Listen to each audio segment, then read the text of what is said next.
Afia-Olu bụ agụgụ, a na-akpọ agụgụ festival a na-eme na anyị emecha ihe gbasara ịkọ ji, ịkọ ede, ịkọ akpụ, arụkọrụcha na the year. Oluzie n'oge owuwe ife ubi eme Afia-Olu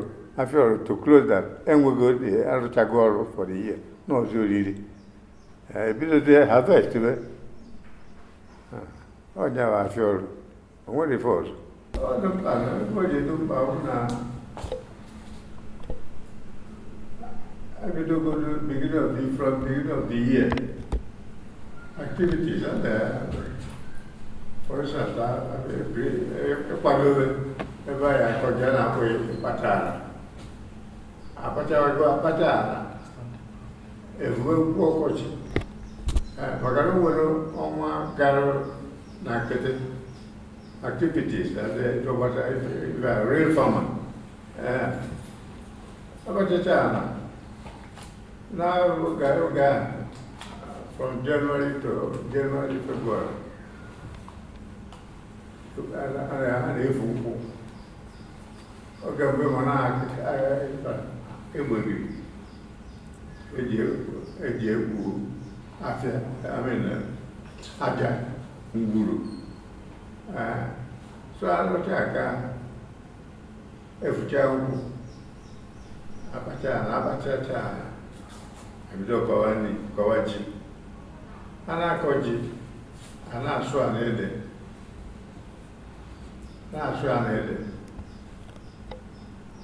na-akọ ji a na-asụ ji mbụbụ a na-asụ ọfịa maka ji a na-akọ n'agụ na-asụ a na-ede akọcha ji ebido kwuo okwu ịgbacha ji ịsụ a na-ede asụcha a na-ede bido kọwa ede akọwa ede ehicha ime ede mechi ibe niile bụra ịrụkọcha ọrụ a na-akpọ mmechi ọrụ ndọga activity to gbasara ịkọ nnu n'ime ugbo echete ewe nwe aṅụrị onye enwe aṅụrị na-arụcha n'ọrụ ihe n'otu oriri igwe ebido eribe oge aka ya eri ọkọ na Afia-Olu aka anyị na-eri ji a eri ji bifo just Afia-Olu bụ emume ka na-akpọ festival ka na-eti mmụọ dị iche iche Toro na-agba iche, Uruegu na-agba iche, Umudim na-agba iche, Nnewi na-agba iche. Mana iji wee gosi mkpa ọdụ tụmadụ ụmụ akwụkwọ maka oge Toro ji agba ewo around October egwusicha ji n'ọkecha keji n'ọba mee ife niile Uruzie you will even Uruegu the same thing. Because Afia-Olu and Abba will just if one have before Google. Not the China Akanye for the year. No ending. Harvesting. The bit of harvesting. Because Afia-Olu in which you get there and move Guruji. Rogambu. Afia-Olu ihe je wee ife na mbụbọ ma ọ n'ubi so ebidozie because of ụmụ akwụkwọ enwezie fix one day Wednesday last Wednesday for the month. August, and last Wednesday. ka a na-ebido gbaa na Wednesday, Thursday, Friday, Saturday emechie asọ aba nwere ife ọgọ mmụọ na ọ dị ife ọgọ mmụọ etu anyị a na-adagha participate because o nwere festival a na-eme n'obodo a na-akpọ ịkwụ arụ and ịkwụ arụ abụọ a na-akwụrụ the goddess Edo nkwa ekwere maka Edo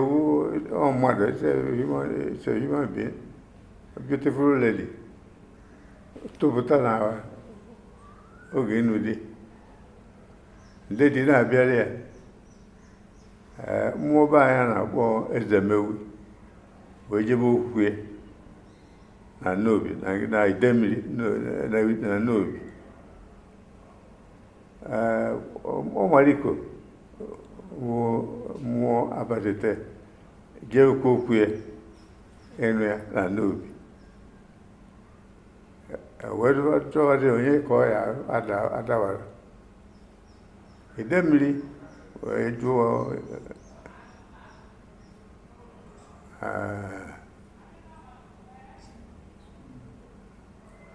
mmụọ nke si Nnewi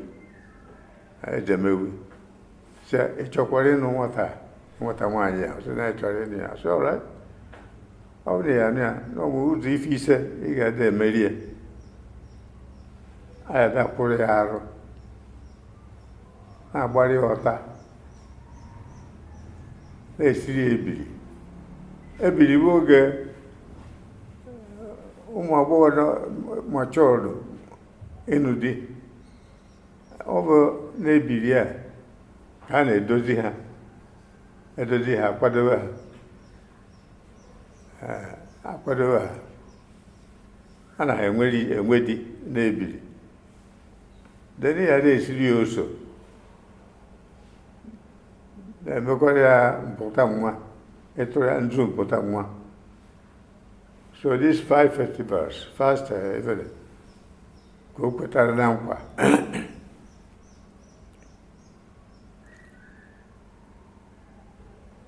so a na-emezi ya edoka ya ife agụgụ a na-emere ndị mmụọ deities so but Afia-Olu bụ just merriment. You're not attached to, what are you attached to go more than that. But all na ebido the first day a na-eje n'ụlọ ụka je ka ụka opening tupu ebidozie second, third, fourth, the last day ejekwa n'ụlọ ụka na mmechi Afia-Olu kakwa ụka oge ahụ emechie na Afia-Olu ejekwa tie ụka presidie wee kakwa ụka na-agbacha na Afia-Olu na udo na ntụwa dụrụ. Enwere Afia-Olu? Yes, enwere Afia-Olu. Enwere Afia-Olu oge agha ndụmọdụ na-enye ha ọkacha ụmụ okorobịa ka ha were nwayọọ gbaa Afia-Olu maka oge ahụ ka a na ụmụ okorobịa particularly ụmụ okorobịa ndị na-eme enyi ikere nwata nwaanyị ya na-emeri ịnyanga ọsọ ọ na Afia-Olu a ka ọ fụrụ ya ọ bịaghị ka epịawu so na ya agwa ebe na-agwa ha bụ Afia-Olu ha were nwayọọ a chọrọ ndị na-apịa ụtarị ha na-apịa onwe ha apịa na ndị nkịtị ọsọ ana m ekene ụnụ eji m afọ ofu were ekene ụnụ ndị a na-edo TV ana m ekene ụnụ na-achọ ụnụ jisie n'ike maka ife dịkwa n'ụwa bụ ịpụta gosi ụwa ife ewu amara ma iburu ife ịmụta ife ịma nọdụ n'ụlọ obodo onye ya ama na ịnwere ife dị etu a so etu unu si projekti Nnewi Afia-Olu Nnewi